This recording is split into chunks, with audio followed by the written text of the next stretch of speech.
আমি মনে করি অপরাধ। রিক্সা যাইতে মানে রিক্সা ফাঁকুর ঢুকিতে রিক্সা আটকে যায় ভাই বলে আমি বুঝতে পারি না আমি আয়া করছি। এগুলো পার হয়ে যাচ্ছে ঠিক নিচেই কিন্তু একটি ট্র্যাপার বসানো হয়েছে।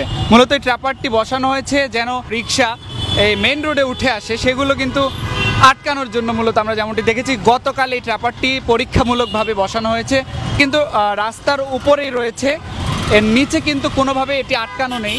তো এই বিষয়ে আমরা একটু এখানে ট্রাফিকের যে কর্মকর্তা রয়েছে এবং আশেপাশে যারা রিক্সা চালক অনেকেই দেখেছি, অনেকেই কিন্তু পার হয়ে চলে যাচ্ছে। এর উপর থেকে যদি যান আপনার রিক্সার ক্ষতি হবে, এটা কি জানেন? না, এটা আমি মনে করি না যে এর উপর দিয়ে গেলে ক্ষতি হবে। ক্ষতি হবে না? না। তাহলে ঠিক আছে, আপনি তাহলে যান দেখি একটু। দর্শক যেমনটি দেখছেন উনি মূলত জানে না এই রিক্সা এর উপর দিয়ে গেলে ক্ষতি হবে। মানে এটা দেওয়া কি অপরাধ হয়েছে? আমি মনে করি অপরাধ। রিক্সা যাইতে মানে রিক্সা ফাঁকুর ঢুকিতে রিক্সা আটকে যায়। দেখেন যে গাড়ি পাস হচ্ছে না, এটা তো একটা ক্ষতি। গাড়ি পাস হচ্ছে না, দেখেন দাম লাগছে, তখন দিলি সরাসরি যাইতে, এটাও একটা ক্ষতি আমি মনে করি। যে ওখানে জোরে গেলে অ্যাক্সিডেন্ট হয়, এদিকে জোরে অ্যাক্সিডেন্ট হয় না, খালি ওটি গেলেই হয়। ওটা তো একটা উজুহাত, মেইন আছে যতই হোক, এদিকে মেইন আছে গাড়ি চলে না, ওটা একটা উজুহাত দেখায়। মানে এটা বুঝতেছি সেটা হলো যে মেইন রোডের গাড়িগুলো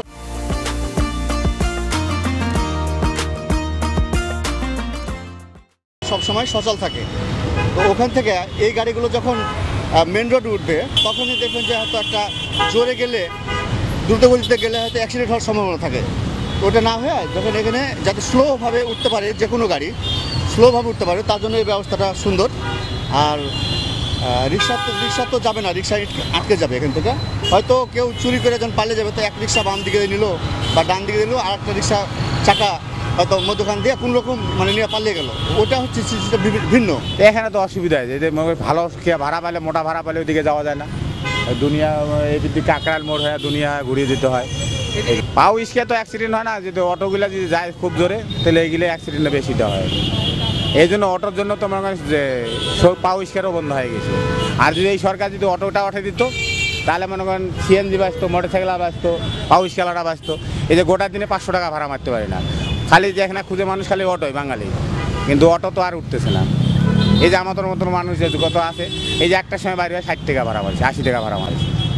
রিক্সা আটকানো দেওয়া হয়েছে, কিন্তু এটা দই থেকে আমরা যাত্রীরা আগে শাহবাগ যাইতে পারতাম, অনেক শাহবাগ যেতে পারে না, কারণ বাজার যেতে না, এটার ভিতরে ওই ভাই বলে আমি বুঝতে পারি না আমি আয়া করছি, ভুলে আয়া করছি, আমি না বুঝে আয়া করছি আর কি। না বুঝলে তো রিক্সা চালাতে হবে না। হ্যাঁ স্যার একটু জায়গা স্যার, ভাই একটু সাইডে দেন আপনার।